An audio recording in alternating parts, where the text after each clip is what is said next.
സംസ്ഥാനത്തെ ഉയർന്ന ചൂട് റിപ്പോർട്ട് ചെയ്യപ്പെടുന്നു. കഴിഞ്ഞ 24 മണിക്കൂറിൽ രേഖപ്പെടുത്തിയ ഉയർന്ന അൾട്രാ വയലറ്റ് സൂചിക കൊല്ലം ജില്ലയിലെ കൊട്ടാരക്കരയിൽ റെഡ് അലർട്ട് പ്രഖ്യാപിച്ചു.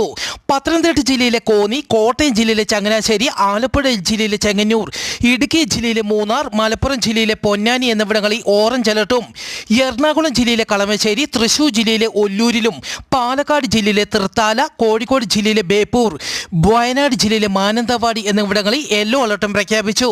ചൂട് ഉയർന്ന സാഹചര്യത്തിൽ വനമേഖലയോട് ചേർന്ന് താമസിക്കുന്നവർ കാട്ടുതീക്ക് സാധ്യതയുള്ളതിനാൽ ജാഗ്രത പാലിക്കണമെന്നറിയിച്ചു. മ്യാൻമാറിൽ ഇന്നും വീണ്ടും ഭൂകമ്പം. 5.6 തീവ്രത രേഖപ്പെടുത്തി. 35 കിലോമീറ്റർ ആഴത്തിലാണ് ഭൂകമ്പമുണ്ടായത്. കഴിഞ്ഞ മാസം 28-ന് 7.9 തീവ്രത രേഖപ്പെടുത്തിയ ഭൂകമ്പത്തിൽ 3000-ഓളം പേർക്കാണ് അന്ന് ജീവൻ നഷ്ടമായത്.